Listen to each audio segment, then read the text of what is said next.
दोस्तों, स्वागत है आप सभी का एक बार फिर से। संकट मोचन आपके जीवन में आने वाले संपूर्ण संकटों को नष्ट करे। आपके जीवन में संकट आने से पहले ही वे आपके जीवन के राह को, आपके जीवन के मार्ग को, जिस राह पर आप चल रहे हैं उसको संकटों से और विघ्नों से मुक्ति दे। दोस्तों, हनुमान जयंती तो हम सभी हर वर्ष मनाते हैं और वर्ष में 2 बार हनुमान जयंती हम मनाते हैं। पर क्या हमें पता है कि हम हनुमान जयंती क्यों मनाते हैं? तो चलिए जानते हैं आज इसके बारे में कि हम हनुमान जयंती क्यों मनाते हैं। लेकिन ये जानने से पहले आपसे रिक्वेस्ट करती हूँ कि वीडियो को लाइक करिएगा, दोस्तों को शेयर कर दीजिएगा, और अगर आपने अभी तक चैनल को सब्सक्राइब नहीं किया है तो चैनल को सब्सक्राइब करके बेल आइकन जरूर दबाइएगा। दोस्तों, हनुमान जयंती या हनुमान जन्मोत्सव हनुमान जी का जन्म, हनुमान जयंती का महत्व चैत्र माह की पूर्णिमा के दिन हम इसको मनाते हैं। शास्त्रानुसार समुद्र मंथन के पश्चात भगवान शिव जी ने भगवान विष्णु को मोहिनी रूप देखने की इच्छा प्रकट की, जो उन्होंने समुद्र मंथन में देवताओं और असुरों को दिखाया था। भगवान शिव विष्णु जी का उनका वो आकर्षक रूप देखकर काम के वश में उन्होंने अपना वीरपात कर दिया। उसी समय वायुदेव ने भगवान शिव जी के बीच को वानर राजा केसरी को पत्नी अंजना के गर्भ में प्रविष्ट कर दिया। इसलिए इस दिन को हनुमान जयंती या हनुमान जन्मोत्सव के रूप में मनाया जाता है। एक मान्यता ये भी है कि इंद्र के राज्य में विराजमान वायुदेव ने ही माता अंजनी के गर्भ में हनुमान जी को भेजा था। इस कारण उन्हें वायुपुत्र और पवन पुत्र भी कहा जाता है। ब्रह्मांड पुराण में हनुमान जी के पिता वानरराज केसरी और हनुमान जी के भाइयों के बारे में भी बताया गया है। इसमें हनुमान जी के पिता केसरी जी के कुल 6 पुत्र बताए गए हैं और सभी में बजरंग बली को सबसे बड़ा बताया गया है। हनुमान जी के 5 भाइयों के नाम इस तरह से थे: मतिमान, श्रुतिमान, केतुमान, गतिमान और धृतिमान। इस ग्रंथ में इन सभी की संतानों का उल्लेख भी किया गया है। कई शास्त्रों में महाभारत काल में पांडुपुत्र बलशाली भीम को भी हनुमान जी का ही भाई बताया गया है।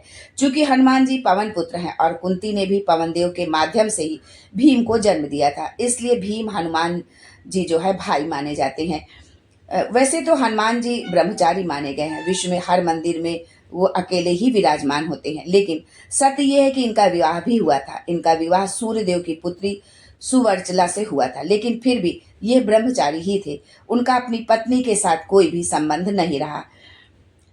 ब्रह्मांड पुराण में हनुमान जी के पुत्र का भी वर्णन है, जिसका नाम मकरध्वज बताया गया है।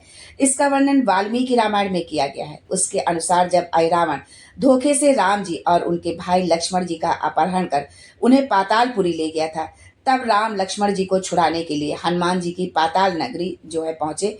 वहीं हनुमान जी का सामना पाताल नगरी के द्वार पर अपने पुत्र मकरध्वज से होता है, जो पातालपुरी का द्वारपाल था और देखने में बिल्कुल वानर जैसा था। मकरध्वज ने हनुमान जी को अपना परिचय देते हुए कहा कि मैं हनुमान पुत्र मकरध्वज हूँ और इस पाताल नगरी का द्वारपाल हूँ। इस पर हनुमान जी को क्रोध और अचंभा दोनों ही आता है, क्योंकि हनुमान जी बाल ब्रह्मचारी थे और कभी भी अपनी पत्नी से नहीं मिले नहीं थे। तब वो पिता कैसे बने, उनका पुत्र कैसे हुआ? तब मकरध्वज उनको बताते हैं कि हनुमान जी जब लंका दहन कर रहे थे, तब लंका नगरी में लगी आग की तेज ज्वाला की आग से हनुमान जी को पसीना आने लगा। उनके पूंछ में जो आग लगी थी, उस आग को बुझाने के लिए हनुमान जी जब समुद्र में पहुंचे, तब एक मछली ने अपने मुंह में उनके शरीर से टपकी पसीने की बूंद को ले लिया। इससे वो मछली गर्भवती हो गई और उसने एक वानर रूपी मानव अर्थात मुझे जन्म दिया।